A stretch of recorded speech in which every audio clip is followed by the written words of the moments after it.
And you can see what's happening over there in America. They're viciously attacking the most vulnerable people in the society, the migrants, the poor, the homeless, and they're putting all of you on a conveyor belt to vulnerability. Over 700 people were shot and killed by the police just this year. Call that what it is, extrajudicial killings by the security forces in America. Over 700 in just the last 8 months. You're expendable. And whoever isn't expendable yet is being pushed into being expendable. That's the way that the system is working. That's not a light at the end of the tunnel, that's a meat grinder. Trump likes to talk about how much money has been raised by the tariffs, right? Well, that isn't money that they're making, that's money that they're taking. And they're taking it from who? They're taking it from you, not from anyone else. Do you understand? Tariffs are paid by you. They're paid by importers and they're paid by consumers. That's $300 billion that they say that they've gotten so far. Well, that's $300 billion that they took from you. Did you have $300 billion extra dollars to spare? Did you know that there's over 100,000 jobs in the tech sector that have been cut in the US in 2025, just 2025? 80,000 retail jobs. That's up 274% from the previous year in terms of job losses. At least 2 major refineries have shut down, with more planning to shut down. Roughly 2 million people right now, today, are incarcerated in America if you include immigration detentions. You know that 75% of Americans can't even afford to buy a moderately priced home? Home foreclosures are up by almost 10% so far this year, nationwide.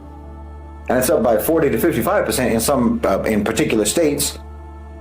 1 million people evicted from their homes in the last year in America, and the numbers are rising. I mean, look at Washington, D.C. Evictions have doubled in Washington, D.C. since 2023. And now they're going after the people that they evicted. They're going after the homeless with federalized police. Can't you see the way things are going? Homelessness is already at record highs. Broad unemployment in the U.S., if you include the underemployed, your rates in America are higher than Nigeria. They're higher than Cambodia or Niger or Thailand or several other global south countries. Your unemployment rate is ridiculous. Layoffs, unemployment, foreclosures, evictions. That's the conveyor belt to vulnerability that they put you on. The conveyor belt to poverty, to homelessness, and then from there to prison and slave labor. Now, you can't tell me that this isn't just like a colonized country. This isn't just like an occupied country. You know that 60% of all the land in your country is privately held by wealthy individuals and corporations? 60%. Do you even know who they are? Most of them, you haven't even heard of these people, but they own 60% of the acreage in your country. Do you know that the average employee in America, the average employee, takes home roughly $10,000 to $20,000 less per year than what they actually earn because of taxes, because of those taxes being taken out? Not to mention the extra $5,000 a year on average that you pay every year in sales tax. So again, this is just an average. You give the government, state and federal, somewhere between $15,000 to $25,000 every year if you earn median income, just a median income. So $15,000 to $25,000 that you give the government. Meanwhile, the average U.S. household only spends $24,000 a year on basic household bills like mortgage, rent, utilities, insurance, and other necessities. In other words, you understand, that means that you could literally live off of just what you pay in taxes every year. Just what you pay in tax, you could live on that money.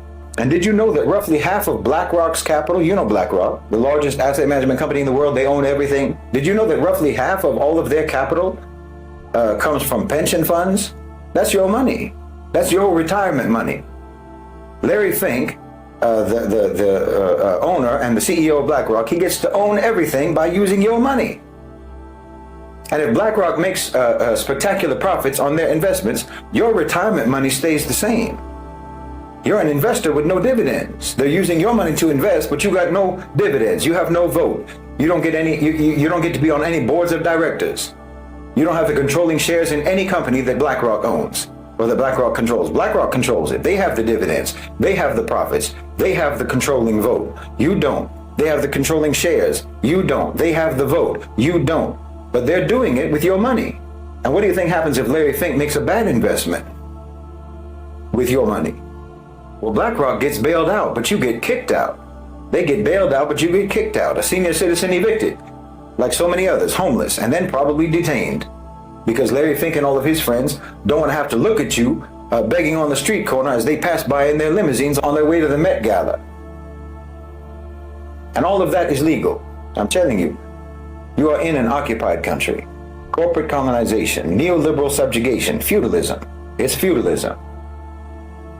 And they've got their eyes on you no matter where you go, no matter what you're doing, no matter where you are. They have all your information, don't they? They have all your data, all their mass surveillance, their big data, their analytics. The colonizers, the traditional colonizers, the historical colonizers, they extracted the natural resources and the raw minerals of the global south. But they're extracting from you just the same. Just the same. They're extracting your money, they're extracting your labor, they're extracting your data, they're extracting your time, they're extracting your thoughts and your creativity. I mean, what else do you think trains AI? What do you think that they're training AI on? It's getting trained on everything that you ever said online, everything that you ever said on the internet, everything that you ever wrote, and everything that you're saying right now to ChatGPT or Claude or Gemini or what have you. And they're not paying you for that. You're paying them for that. You understand? You're paying them for the privilege of feeding data into their system so that they can build AI systems that can then replace you at your job. That's what's going on in your country.